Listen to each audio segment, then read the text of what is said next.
मासूम फरमाते हैं जो बंदा 3 दिन तक नमाज न पढ़े उसे हमारी शिफात नसीब नहीं होती। सरकार फरमाते हैं 3 दिन तो खैर दूर की बात, जो बंदा नमाज पढ़े और उसे अहमियत न दे उसे हमारी शिफात नसीब नहीं होती। जो बंदा नमाज पढ़ता है लेकिन उसे अहमियत नहीं देता। सरकार रिसालत इमाम सल्लल्लाहु अलैहि वसल्लम मस्जिद नबी में अपने असहाब के साथ दाखिल हुए। सामने एक बंदा नमाज पढ़ा था और भाई नजम शिराजी नमाज पढ़ते हुए कभी दाढ़ी खुजलाए, कभी यहाँ खारिश करे, कभी अपने कपड़ों को दुरुस्त करे, कभी ऐसा करे, कुछ उसकी एक्टिविटीज़ ऐसी चल रही थी। सरकार ने फरमाया इसकी नमाज ही नहीं है। अगर इसके अंदर खुदा का खौफ होता तो इसके आज़ाद से वाज़े हो रहा होता। ये नमाज ही नहीं पढ़ रहा। खैर ये बातें दूर की बात है, 3 दिन दूर की बात है। शिफात नसीब की होना, जो बंदा 3 दिन नमाज न पढ़े वो ऐसा तारिक सलात है कि उसे मुसलमानों के कब्रिस्तान में दफन करना भी हराम है, उसका जनाजा पढ़ना हराम है।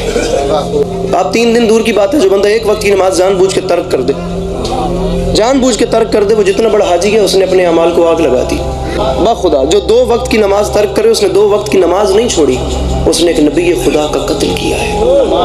जो 3 वक्त की नमाज छोड़े उसने 3 वक्त की नमाज नहीं छोड़ी, उसने खाना काबा को गिराया है। जो 4 वक्त की नमाज छोड़े उसने 4 वक्त की नमाज नहीं छोड़ी, उस बंदे ने अपने घर में गुनाह किया है। जो 5 वक्त की नमाज छोड़े फिर खुदा जलाल में आके फरमाता है बदबख्त अगर मेरी इबादत नहीं कर सकता तो मेरी ज़मीन छोड़ दे।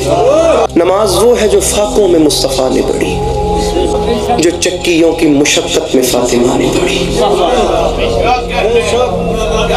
जगा के अपने ही कातिल को मुर्तज़ा ने पढ़ी, गले लगा के जहर को जो मुज्तबा ने पढ़ी। नमाज पे कंप्रोमाइज, इमाम हुसैन अलैहिस्सलाम से धोखा। भाई अली ये बात अस्करी है, नमाज नहीं पढ़ता, पढ़ता है अहमियत नहीं देता, फर्श अज़ाब पे जाता है, किसी से झूठ बोल के दाएं बाएं हर वो काम अली ये बात अस्करी करता है जिसे मासूम ने रोका है, और फिर ये तवक्को करता है मैं मरूं और मेरे सर पे मेरे इस्तकबाल में मौला अली खड़े हो।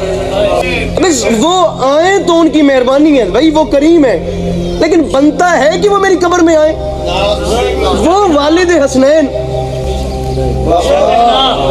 वो मेरी कब्र में तशरीफ लाएंगे, वो भाई आए तो उनकी करम नवाजी है, मैं किस खुशफहमी में हूँ।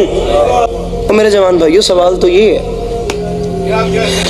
हर बंदे की यही दुआ है ना कि हमारे इमाम वक्त का ज़हूर हो जाए, हर बंदे की यही दुआ है ना। मसला ये नहीं है। भाईजान बड़ी खूबसूरत बात कर रहे थे कि इमाम वक्त आज भी लहू रो रहे हैं।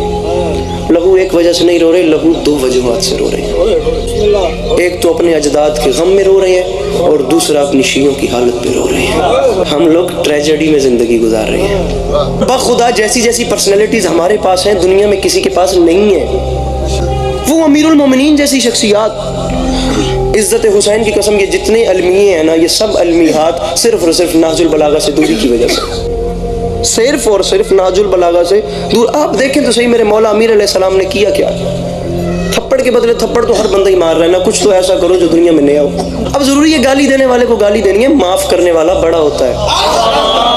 रखें उलमा के सरों पे कुरान। कौन कहता है कि आप फॉलो करें किसी को और उसके बताए हुए दीन पे चलें? मैं कहता हूँ खुद इतना इल्म हासिल करें, खुद कुरान को सामने रखें, तफसीर खोलें, कुतुब और रिजाल सामने रखें, इल्मुल कलाम और इल्मुल रिजाल के जरिए से खुद इस्तिंबात और इस्तदलाल करें, खुद जाती फतवा दें ना। इतना दीन, इतना इल्म खुद क्यों नहीं रखते कि दीन में किसी से पूछने की जरूरत ना पड़े?